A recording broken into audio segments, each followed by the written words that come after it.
정말 이 시간도 예수님 때문에 행복하며 승리하는 시간 되어지기를 축원합니다. 주워보시기 바랍니다. 오늘 말씀의 제목이 무엇입니까? 바로 알고 바로 믿으라. 오늘 읽었던 이 본문의 말씀은 세 가지 질문이 있습니다. 누가 질문하냐 그러면은 바리새인, 사두개인, 율법사가 예수님께 질문을 합니다. 잘못된 의도를 가진 질문이죠. 그러나 예수님께서는 그들을 향하여 대답하셨죠. 오늘 말씀의 내용은 이 모든 배경을 살피는 것이 아니라 예수님의 대답을 중심으로 해서 우리 예수님께서 말씀하신 하나님의 마음과 뜻이 무엇인가를 은혜 나누는 그런 시간입니다. 17절 말씀해 보면 먼저 첫 번째 질문이 바리새인들이 합니다. 세금에 관한 질문입니다. 예수님께서는 가이사의 것 가이사에게, 하나님의 것 하나님에게 이렇게 말씀을 하셨습니다.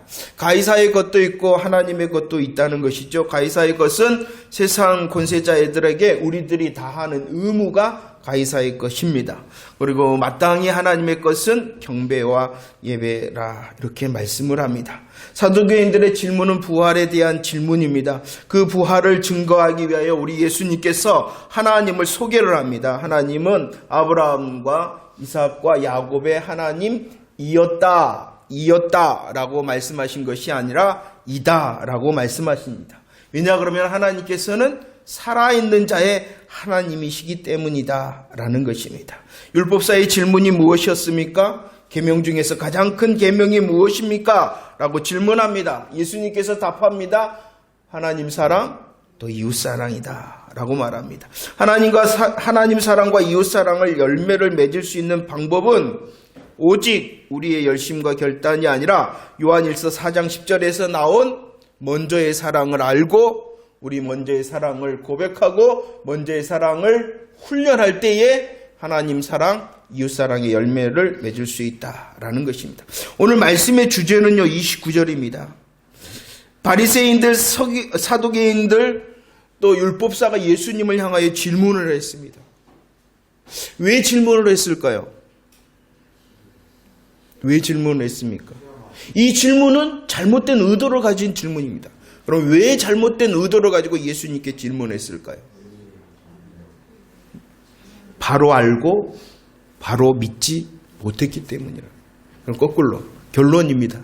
바로 알고 바로 믿었다면 예수님을 향하여 어떻게 했을까요? 그러죠. 주를 따르는 자 되어졌겠죠. 우리를 향한 지금의 질문입니다.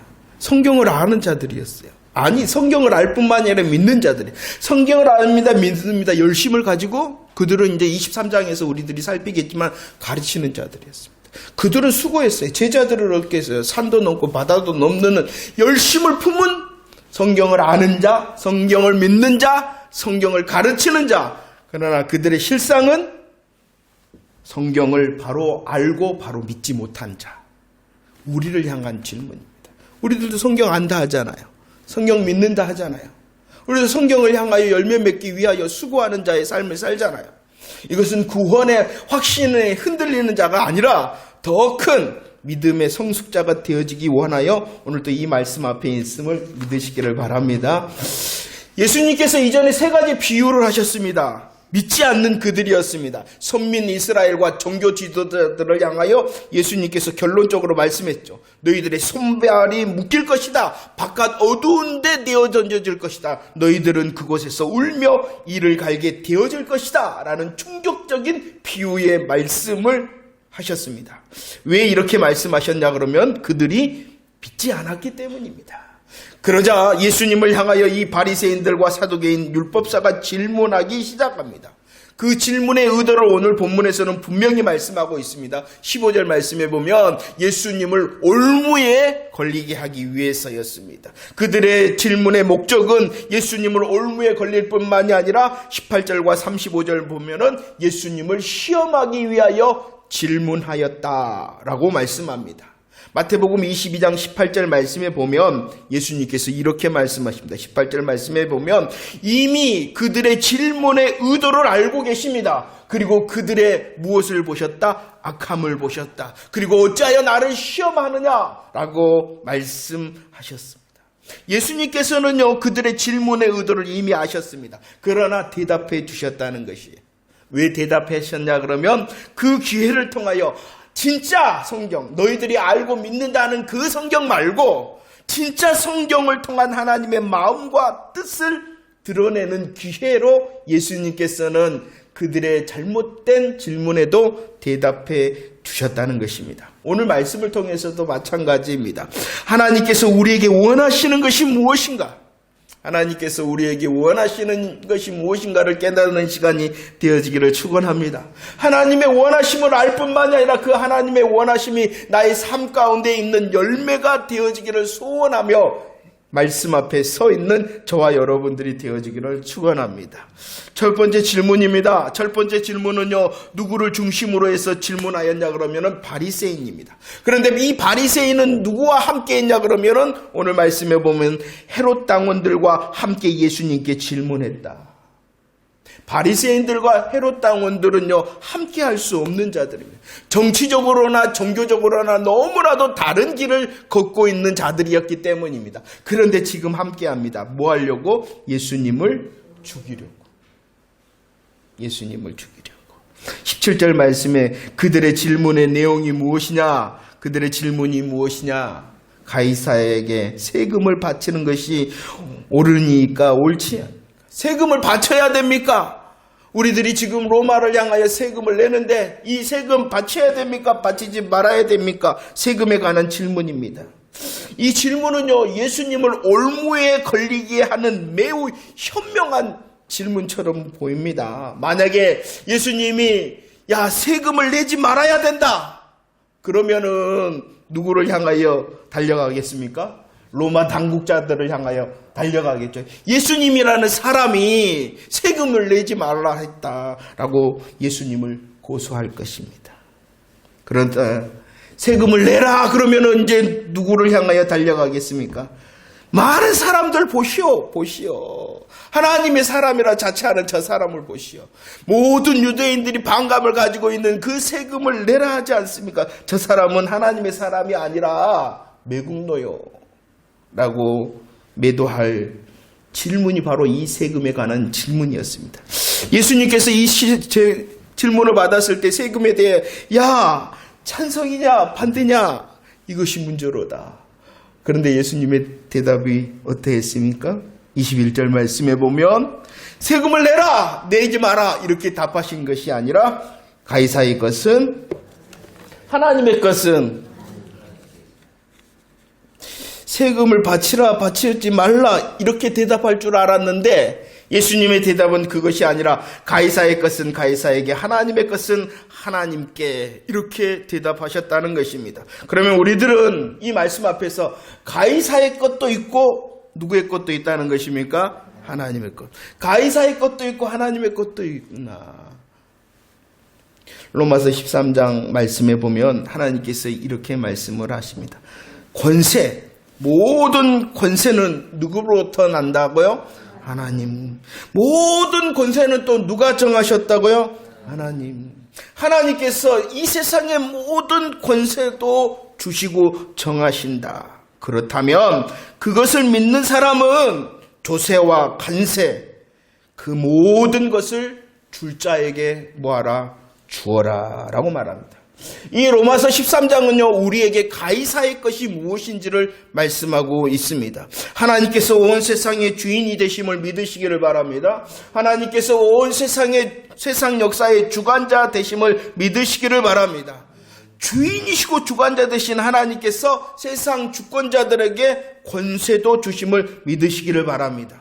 그 권세를 받은 자는요, 그 본세를 받은 자는요, 세상의 기본 질서를 지키기 위하여 일한다는 것입니다. 그래서 오늘 13장 7절 말씀에 보면은 두려워할 자를 뭐하라? 두려워하고 존경할 자를 뭐하라? 존경하라. 그들이 하나님의 일을 하고 있기 때문이라는 것입니다. 우리들이 정말로 이런 하나님의 경륜과 하나님의 주인과 주관자 되심을 믿는다면 세상의 권세자들에게 의무를 다해야 된다는 것입니다. 세상의 권세자들에게 의무를 다하는 것, 이것이 바로 가이사의 것은 가이사에게 주는 것입니다. 가이사의 것이 무엇이냐? 우리들이 권세자들, 위정자들을 향하여 우리에게 주어진 의무를 다하는 것이 가이사의 것을 가이사에게 주는 것입니다. 그러나 더 큰 뜻이 있죠. 가이사에게 가이사의 것을 가이사에게 주는 것조차도 먼저는 누구의 뜻이다? 하나님의 뜻이라는 것입니다. 하나님의 뜻이다. 가이사의 것을 가이사에게 주는 것, 그것조차도 먼저는 우리들은 하나님의 뜻을 따른다는 것을 잊지 마시기를 바랍니다. 오늘 말씀해 보면 예수님께서 말씀하십니다. 야, 동전에 무엇이 있느냐? 형상과 글이 새겨져 있다. 형상은 누구의 형상이겠습니까? 황제의 얼굴이 그려져 있다는 것입니다. 그런데 그 동전에 쓰여진 글이 있었습니다. 그것이 무엇이냐 그러면은 이가 바로 하나님의 아들이다라는 글귀도 새겨져 있다는 것입니다. 가이사의 것을 가이사에게 드리는 것은 우리에게 주어진 국민으로서의 의무를 다하는 것입니다. 그때 당시에는 이 이스라엘 사람들이 누구 아래 있었어요? 로마 아래 있었습니다. 그러니까 로마에게 주어진 법이 있다면 그 법을 지키는 것이 가이사의 것은 가이사에게 주는 것이다. 하지만 더 큰 뜻은 뭐라고요? 그것조차도 누구 안에 있어야 된다는 것입니까? 하나님 안에 있다는 것입니다. 그렇다면 이 동전의 글귀가 이가 바로 하나님의 아들이다라는 그 문구에 대해서는 당연히 가이사의 것이 아니므로 누구에게 드려야 된다는 것입니까? 하나님께. 하나님의 것인 경배와 예배드림, 신앙의 고백은 누구의 것이 아니다는 것입니까? 가이사의 것이 아니기 때문에 당연히 그것은 오직 누구를 향하여 드려야 된다는 것을 가르치고 있습니까? 하나님께. 지금 이 시대의 고민이기도 합니다. 그런데 이것은요, 우리에게 정답이 또한 없다는 것을 우리들은 인정을 해야 됩니다. 가이사의 것은 가이사가 어느 만큼인가? 하나님의 것을 하나님께 드리는 것이 어느 만큼인가? 이것은 매우 중요한 문제이고 미묘한 문제이기도 합니다. 하지만 우리들이 위정자들의 통치와 국민의 의무를 다하는 것, 가이사의 것을 가이사에게 주는 가장 큰 이유도 무엇 때문이냐? 하나님의 주권과 섭리에 대한 순종이라는 사실이 더 분명하는 저와 여러분들 되어지기를 축원합니다. 우리들이 통치, 의무를 다하는 것은 그 사람들을 향한 하나님의 뜻이 있기 때문임을 믿기 때문이라는 것입니다. 오히려 우리들은 더 적극적으로 경배와 예배를 통하여 하나님의 것을 하나님께 드리는 하나님의 뜻에 순종하는 자의 삶이 되어지기를 축원합니다. 이 문제에 대해서는 나중에 시간이 있으면 더 고민하도록 하겠습니다. 아무튼 하나님께서, 우리 예수님께서 세금에 대하여 답하셨습니다. 가이사의 것은 누구에게? 하나님의 것은 누구에게? 그러나 가이사의 것을 가이사에게 드리는 그것조차도 우리들은 누구 안에? 하나님 안에. 더욱 우리의 삶의 중심은 예배와 경배, 신앙의 고백을 하나님께 드리는 삶이 되어져야 됨을 믿고 또 열매 맺는 자 되어지기를 축원합니다. 온 세상의 주인이 누구이시다? 하나님이시다. 온 세상 역사의 주권자가 누구이시다? 하나님이시다. 온 세상의 권세의 남과 정하심이 누구로부터다? 그 말씀을 가지고 우리들은 가이사의 것은 가이사에게, 하나님의 것은 하나님께 드리는 자 되어지기를 축원합니다. 두 번째 질문입니다. 두 번째 질문은 사두개인들이 예수님께 질문합니다. 사두개인들이 누구냐 그러면요, 그들은 대부분 제사장들로 이루어진 귀족 사람들입니다. 제사장들로 이루어진 귀족 계급들이 사두개인들. 그들은 성경 중에 모세오경만 인정하는 자들이었습니다. 그런데 그들의 문제가 있었어요.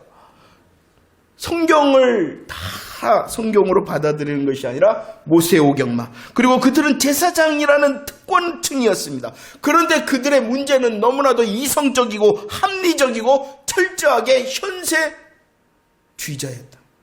이성적, 합리적, 현세주의자. 그렇기 때문에 그들의 우리의 육신의 죽음은 영혼의 죽음과 같이 한다. 육신이 죽으면 영혼도 함께 죽는다. 이렇게 믿는 자들이었습니다. 그래서 그들은 부활을 믿지 않기 때문에 오늘 28절 이렇게 예수님께 질문했습니다. 28절 보면 부활 때의 7 중에 누구의 아내가 됩니까? 우리들이 성경을 좀 읽었는데요. 좀 설명이 필요한 부분입니다. 왜 이 사두개인들이 이 질문을 했냐 그러면 신명기 25장 말씀에 보면 계대 결혼법이 나옵니다. 계대 결혼법. 이것을 수혼법이라고도 합니다.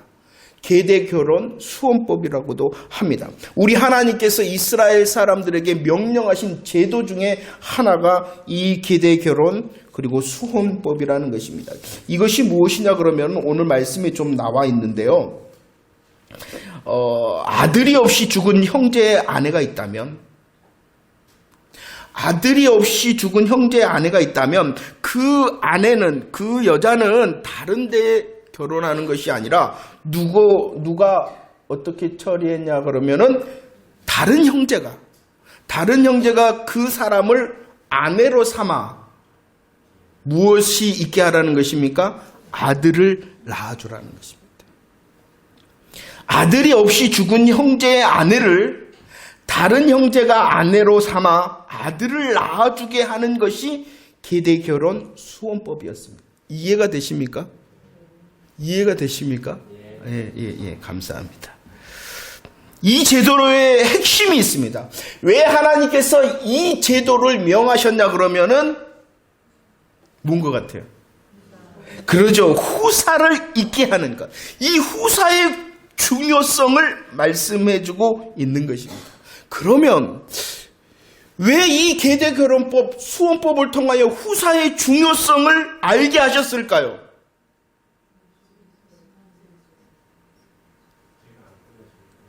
그러죠. 이 말씀은 한 가문의 후사가 이어져야 된다는 것을 말씀하고 있는 것입니다. 그런데 하나님의 더 중요한 마음과 뜻이 있습니다. 단지 한 가문의 후사를 이어지게 하는 것이 아니라 무엇을 기억하냐 그러면 후사의 중요성을 기억하고 망각하지 않게 하기 위하여 하나님께서 이것을 시청각 제도로 주신 것입니다. 누구를 기다리는 걸까요? 보이십니까? 성경에 보면은 낳고가 있어야 된다는 것을 알게 하기 위하여 이 계대결혼법, 수혼법을 하나님께서 주신 것이에요. 낳고 하다 보면은 누가 오신다는 것이에요? 여자의 후손으로 오시는 예수 그리스도를 너희들은 기다려야 돼. 너희들은 그리스도를 망각하지 않는 자가 돼야 돼. 이것을 가르치고 싶어서 하나님께서는 이 계대결혼과 수혼법을 주셨는데 그 마음과 뜻은 던져버리고 잘못 알고 이해했다는 것입니다. 이제 보이십니까? 하나님께서 주신 이 놀라운 복음의 시청각 교재를 하나님의 마음과 뜻으로 사용하지 못하니까 그들의 성경을 안다, 그들이 성경을 믿는다 하는 그 암과 믿음이 잘못되고 있는 것입니다. 자, 보세요. 이런 하나님의 마음과 뜻은 던져버렸습니다. 잘못된 성경관으로 그들이 믿습니다. 알고 믿습니다. 뭐라고요? 부활은 없다. 아는 건 맞습니까? 지금? 사두개인들 하나님의 마음과 뜻을 향하여 성경으로 아는 자 맞습니까? 성경을 믿는 자 맞습니까? 그런데 스스로는 우리는 성경을 알고 성경을 말해도 되는데 그게 문제로 진짜 아냐, 진짜 믿느냐는. 자, 보세요. 사두개인들은 지금 이제 질문을 했어요. 부활이 있다면, 예수님, 부활이 있다면 이 계대 결혼법으로 이제 첫째부터 7째 다 결혼을 했지 않습니까? 그러면 부활이 있다면 부활 때 이 한 사람은 누구의 아내입니까? 라고 7 형제 중 누구의 아내가 되어집니까? 부활이 있다는 거예요? 없다는 거예요? 그들은 부활이 없습니다. 라고 지금 질문하고 있는 것입니다. 하나님께서 주신 이 수혼법도 잘못 사용하였을 뿐만이 아니라 하나님께서 말씀하시는 부활의 능력, 성경도 그들은 알지도 믿지도 못했다. 그래서 예수님께서 그들을 향하여 대답합니다. 32절 말씀해 보면 강조하신 것이 있죠. 나는 아브라함, 이삭, 야곱의 하나님이다. 나는 죽은 자의 하나님이 아니요 살아있는 자의 하나님이다. 여러분들 이 말씀을 곰곰이 생각해 보신 적이 있습니까? 32장의 말씀은 출애굽기 3장 6절에서 우리 하나님께서 모세를 향하여 자기가 누구이다라는 것을 설명해 주고 있는 것입니다. 호렙산 불타는 떨기나무 가운데 모세를 향하여 하나님께서 자신이 누구다라는 것을 말씀하고 있습니다. 하나님께서는 자신을 나는 아브라함의 하나님이었다, 이삭의 하나님이었다, 야곱의 하나님이었다 이렇게 말씀하시는 것이 아니라 나는 아브라함의 하나님이다, 나는 이삭의 하나님이다, 나는 야곱의 하나님이다 라고 말씀하고 있었다는 것입니다. 지금 잘 생각해 보세요. 하나님께서 모세에게 말씀하실 때 아브라함과 이삭과 야곱은 이미 어떤 상태예요? 죽었잖아요. 아브라함과 이삭과 야곱은 이미 죽은 사람들이에요. 그렇다면 이 말이 맞게 한다면 나는 아브라함과 이삭과 야곱의 하나님이었다라고 하는 것이 더 맞는 표현입니다. 그러나 하나님께서는 이었다라고 말씀하시는 것이 아니라 지금 모세를 향하여 나는 아브라함의 하나님, 이삭의 하나님, 야곱의 하나님이다. 왜냐 그러면은 그들이 현재에도 살아있기 때문이다. 살아있기 때문이다. 그래서 다시 설명합니다. 나는 죽은 사람의 하나님이 아니라 어떠한 하나님? 그러면 아브라함과 이삭과 야곱이 살아있다는 거예요? 죽었다는 거예요? 살아있다는 거죠.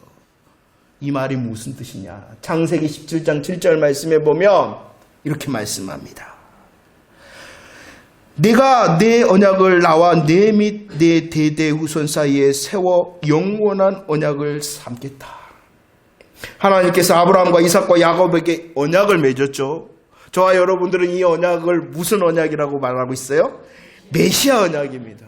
이 메시아 언약이라는 것은 여자의 후손을 통하여 죄와 사망 가운데 있는 너희들을 구원하겠다라는 구원의 언약이 메시아 언약입니다. 메시아 언약을 맺었습니다. 그 메시아 언약을 오늘 다시 설명합니다. 어떠한 언약이다? 영원한 언약이다라고 말합니다. 하나님께서 아브라함과 이삭과 야곱에게 맺은 언약은 메시아 언약입니다. 이 메시아 언약은 그냥 언약이 아니라 어떠한 언약이라고요? 영원한 언약이다. 이 영원한 언약이라는 말씀이 무엇이냐 그러면은 육신은 죽으나 너희들은 여전히 영원한 언약 가운데 살아있는 자다라는 하나님의 약속의 말씀인 것입니다. 그래서 성경에서 언약 안에 있는 자는 죽었다라고 말씀하는 것이 아니라 죽었다라고 말씀하시는 것이 아니라 잔다라고 말합니다. 잔다. 죽었다라고 말씀하는 것이 아니라 잔다. 잠자는 자라 이렇게 말씀하는. 왜 이렇게 성경은 표현하고 있냐 그러면은 그 하나님은 살아있는 자의 하나님이시요 영원한 언약의 하나님이시기 때문이라는 것입니다. 살아있는 자의 하나님과 영원한 언약의 하나님 안에 있는 자는 육신은 죽으나 뭐하고 있다? 지금 살아있다. 부활을 약속한 말씀이라는 것입니다. 예수님께서는 지금 무엇을 증거하고 있냐 그러면 하나님이 누구이신가, 하나님의 능력이 무엇인가를 말씀해주고 있다는 것입니다. 저와 여러분들의 하나님이 어떠한 하나님입니까? 살아계신 자의 하나님이심을 믿으시기를 바랍니다.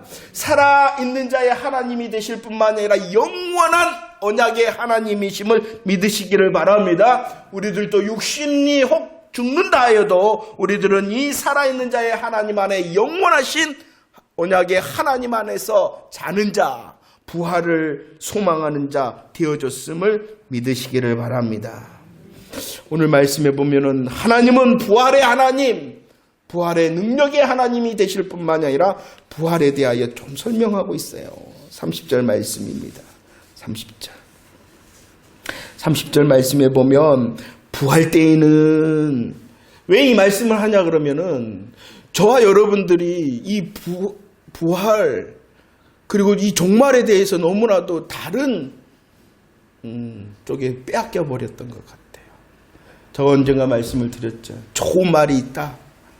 동무라는 말 너무나도 좋다. 그런데 우리들은 동무라고 사용하지 않는다. 왜냐 그러면은 저쪽에서 사용해, 위쪽 동네에서 사용하기 때문에 동무라는 말. 네. 이 종말의 때, 그리고 이 종말을 우리들은 너무나도 잘 또 익히고 아는 자가 돼야 되는데, 저 옆에 동네에서 하도 말하니까 그것을 말하면은 이상한 사람 취급을 받아요. 아무튼, 이 30절 말씀에 보면 우리들에게 이 부활의 때, 종말의 때를 말씀해 주고 있습니다. 부활 때에는 뭐 하지 않는다라고 말합니까? 이 말씀은 결혼하지 않는다는 거예요. 좋을 것 같아요? 안 좋을 것 같아요? 웃는 이유가 뭔가요? 성도의 부활의 때에는 결혼하지 않는다. 왜 하나님께서 결혼이라는 제도를 주셨을까요? 네? 그러죠. 인류를 보존시키고 번식시키시는 하나님의 창조의 법칙으로 우리에게 결혼이라는 제도를 주신 것입니다.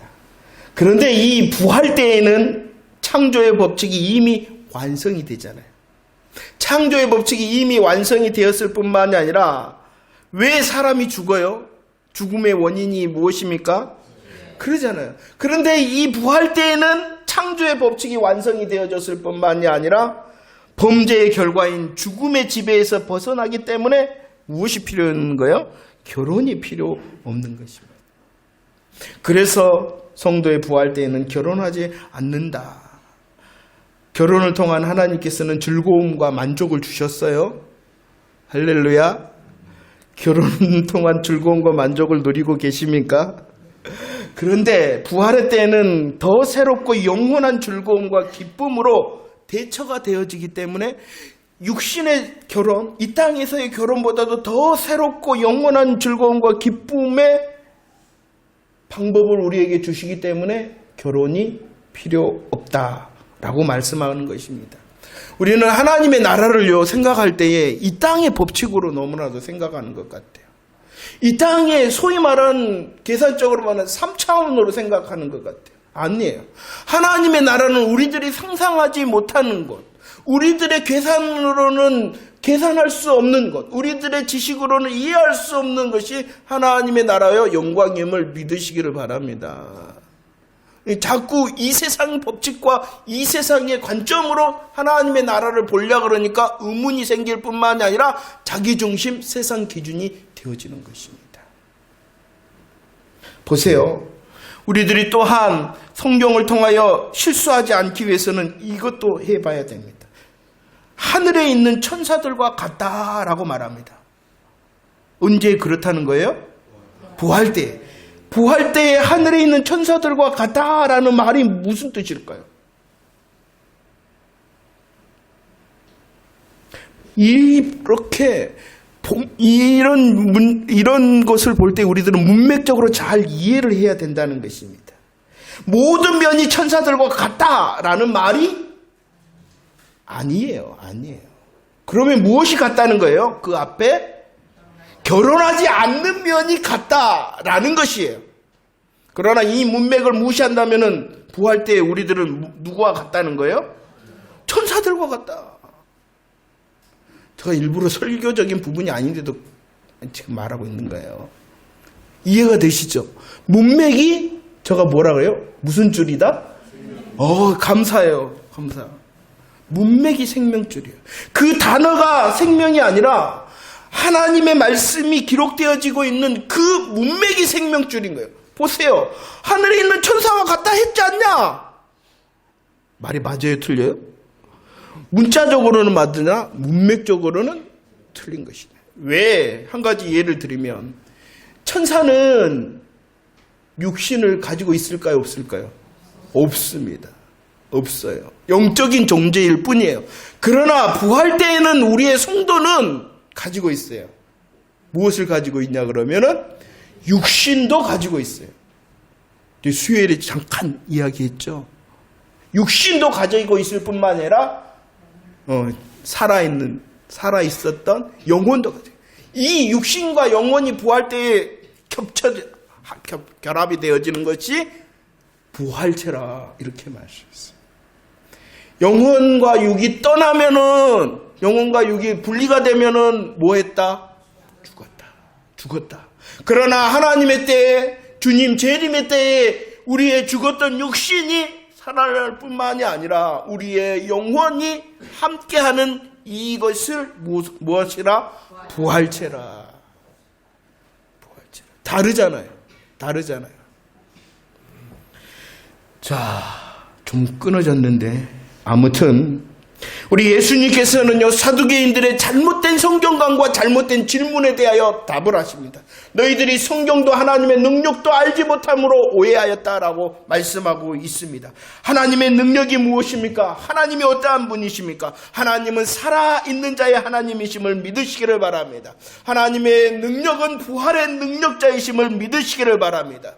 메시아 언약과 영원한 언약 가운데 저와 여러분들을 살게 하셨음을 믿으시기를 바랍니다. 부활의 하나님께서 살아있는 자의 하나님이 되시기에 저와 여러분들은 부활을 소망할 수 있는 자뿐만이 아니라 지금 부활의 영광을 누리고 살아갈 수 있는 자 되어졌음을 믿으시기를 바랍니다. 우리들이 하나님을 하나님으로 알 때에 우리의 오늘이 즐거울 수 있는 것입니다. 세 번째 질문입니다. 세 번째 질문. 35절과 36절 말씀, 누가 질문합니까? 율법사가 질문합니다. 율법 중에 어느 계명이 큽니까? 율법을 가르치는 랍비들에게는 항상 큰 질문이 있어요. 613개의 율법의 조항이 있는데 그 율법의 조항 중에서 무엇이 가장 큰가라는 것이 매우 중요한 관심사였습니다. 그 관심사를 예수님께 질문한 것입니다. 그러나 여전히 이 율법사가 예수님께 이렇게 질문한 근본적인 의도가 있어요.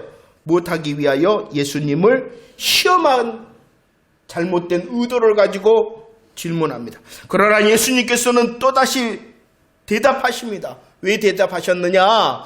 그 질문에 단순히 대답하신 것이 아니라 하나님의 마음과 뜻을 가르치는 기회로 삼으며 대답하셨다는 것입니다. 37절부터 39절 말씀에 보면 예수님의 대답이 무엇입니까?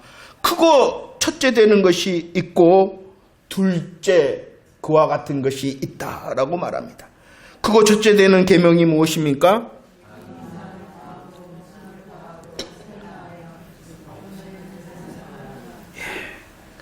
감사해요.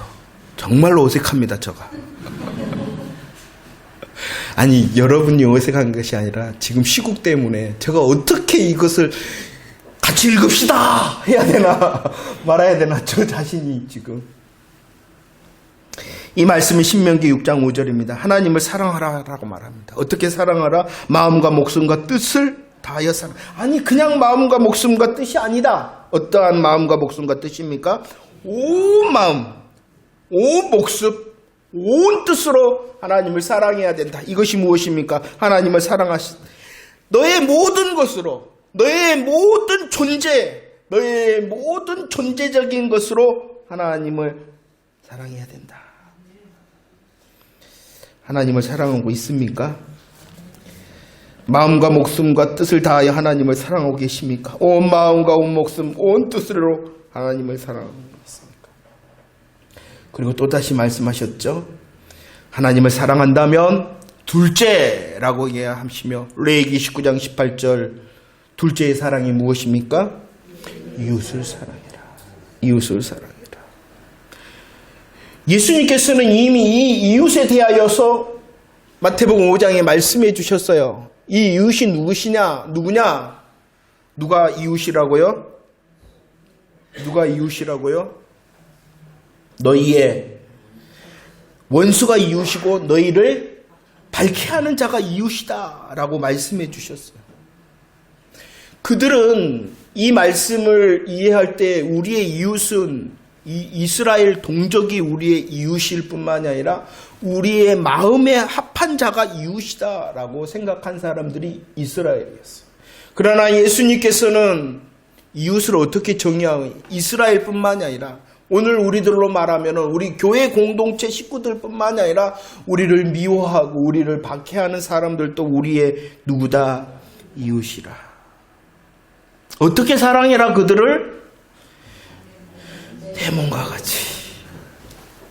나와 함께하고 나를 좀 알아주는 자를 사랑하는 것은 조금 더 쉬울 것 같은데 내 몸과 같이 너의 원수도 너를 박해하는 자도 사랑하고 있느냐? 주님이 우리에게 질문하시네요. 참 이건 한숨이 아니라 두 숨이 나옵니다. 그렇기 때문에 우리 하나님께서 다시 이렇게 우리에게 말씀하고 있는 것입니다. 요한 1서 4장과 마태복음 22장을 같이 보면은요. 가치를 보면 왜 하나님께서 우리에게 하나님 사랑, 이웃 사랑을 명령하셨는가를 알 수가 있어요. 우리의 온 마음과 목숨과 뜻으로 하나님을 사랑하라. 왜 원수, 핍박하는 자, 박해하는 자 사랑하라. 이렇게 말씀하셨냐 그러면 우리가 누구이기 때문에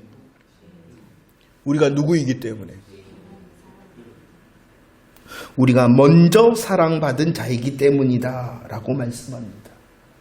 사랑의 순서이기 때문이다 라고 말씀하고 있는 것이에요. 사랑의 순서가 무엇입니까?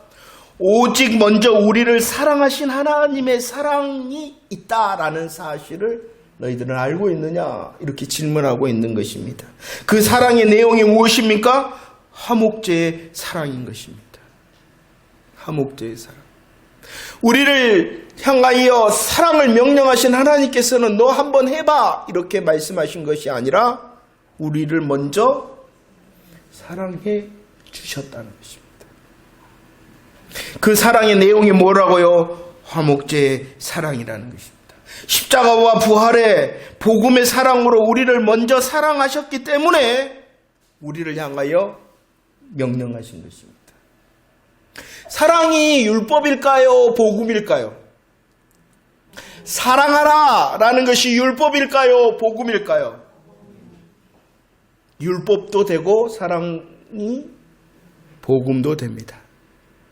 그러면 사랑이 율법이 되는 것은 왜 그럴까요? 그러면 사랑이 복음이 되는 이유는 왜 그럴까요?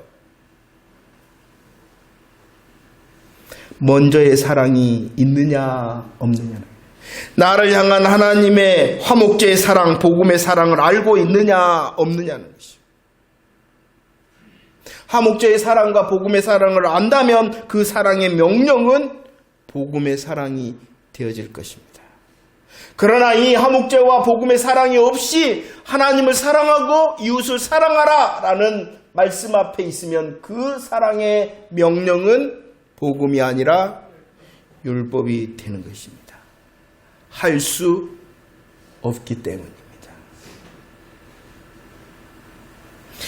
40절 말씀에 보면 이렇게 말씀합니다. 40절. 이 두 계명이 어떠한 계명이냐 그러면 하나님 사랑, 이웃 사랑. 온 율법과 성지자라는 것은 구약 성경을 말하는 것입니다. 하나님 사랑과 이웃 사랑은 성경이다. 그 성경의 강령이다 라고 말합니다. 강령이라는 것은 요약이다, 기본이다 라고 말하는 것입니다. 사랑은 온 성경의 기본과 요약이다 라는 말씀입니다. 사랑이 온 성경의 기본과 요약이 될 수 있는 이유는 오직 먼저 사랑을 아는 자에게만 해당되어지는 것입니다. 하나님의 말씀과 하나님의 뜻을 이루어가는 성도는 화목제의 사랑과 복음의 사랑에 더 감사하고 훈련하고 고백할 수 있기 때문에 하나님을 사랑할 수 있고 이웃을 사랑할 수 있다라고 지금 주님이 말씀하고 있는 것입니다. 그럼 질문을 해야 되겠죠. 화목제의 사랑을 알고 고백하고 계십니까? 복음의 사랑 알고 고백하고 계십니까? 자, 말씀을 정리합니다. 마태복음 22장 29절 말씀, 이건 한번 읽읍시다. 29절 시작. 예수께서 너희가 성령으로 하나님의 능력과 알지 못하므로 고개를 우리는 성경을 통하여 세상 기준 자기중심적인 자기의를 세우는 자가 되어서는 안 됩니다. 오직 성경을 통해서는요, 하나님으로 아는 자 되어져야 합니다. 하나님을 하나님으로 알 뿐만이 아니라 그 하나님의 마음과 뜻이 우리의 믿음과 삶으로 채워질 수 있도록 하는 것이 진짜 성경을 아는 것입니다. 서론에서도 말씀을 드렸습니다. 질문의 시작이 무엇입니까? 예수님께 그들이 질문한 이유가 무엇 때문입니까? 올무와 시험에 빠지게 하기 위하여 질문합니다. 왜 그렇게 질문합니까? 그들이 믿지 않았기 때문입니다. 그러면 왜 그들이 믿지 않고 예수님을 올무에 걸리게 하며 시험에 빠지게 하는 것입니까? 성경도 하나님의 능력도 알지 못하고 오해하였기 때문입니다. 반대로 생각할까요? 그들이 만약에 이 성경도 하나님의 능력도 바로 알고 믿었다면 어떻게 했냐는 것이. 그들이 바로 알고 바로 믿었다면 어떻게 했느냐. 바리새인들, 사두개인들, 율법사는 예수님을 그리스도로 믿고 환영하였을 것입니까? 지금 이 시대를 향한 질문인 것이에요. 성경을 바로 알고 믿고 있는가? 질문받고 있는 시대가 이 시대입니다. 더 중요하게 우리 한 사람 한 사람도 성경을 바로 알고 믿고 있는가? 질문받고 있다는 것도 깨달아야 됩니다. 성경을 통하여 하나님을 바로 알고 믿는 자 되어지기를 축원합니다. 우리들이 정말로 바로 알고 믿는다면 온 세상의 주인과 온 세상 역사의 주관자 되신 하나님을 알고 믿게 되어질 것입니다. 하나님을 주인과 주관자로 믿는다면 이 나라 국민으로서의 의무를 다하게 될 것입니다. 왜냐 그러면은 그것조차도 누가 주관자가 되시기 때문에 하나님. 그 사실을 믿는 자가 어찌 더욱 하나님을 경배하고 예배하는 자 되지 않을 수가 있겠습니까? 가이사의 것은 가이사에게, 하나님의 것은 하나님께 드릴 수 있는 더욱 하나님을 주인과 주관자로 삼는 저와 여러분들의 삶이 되어지기를 축원합니다. 바로 알고 믿는다면 살아있는 자의 하나님과 부활의 능력의 하나님을 알고 믿게 되어질 것입니다. 그리고 살아있는 자의 하나님과 부활의 능력의 하나님을 믿는다면 부활의 때를 소망하며 살아가게 되어질 것입니다. 부활의 때를 소망할 뿐만이 아니라 지금 부활의 능력으로 승리하는 자가 되어질 것입니다. 바로 알고 믿을 때에 우리들은 하나님 먼저 그리고 이웃을 사랑하는 자가 되어질 것입니다. 왜냐 그러면은 나에게 하목자의 사랑과 복음의 사랑이 이미 흐르고 있기 때문입니다. 정말로 믿는다면 우리들은 이 하나님의 사랑과 이웃의 사랑의 열매가 우리의 삶 가운데 주렁주렁 맺히게 되어질 것입니다. 새로운 한 주간도 하나님께서 우리에게 허락하실 줄을 믿으시기를 바랍니다. 우리들이 말씀을 들었다, 말씀을 믿는다, 말씀으로 산다라고 하는 자라면 하나님의 마음과 뜻으로 우리의 믿음을 세워나가 승리하는 자 되어지기를 축원합니다. 지식적인 삶에 만족하는 것이 아니라 하나님의 주인과 주관자 되심을 더욱 고백하며 우리에게 있어야 될 마땅한 열매의 삶이 주렁주렁함으로 하나님께 영광을 돌리며 이웃을 복음으로 섬길 수 있는 자의 삶을 살아가는 저와 여러분들이 되어지기를 축원합니다. 기도하겠습니다.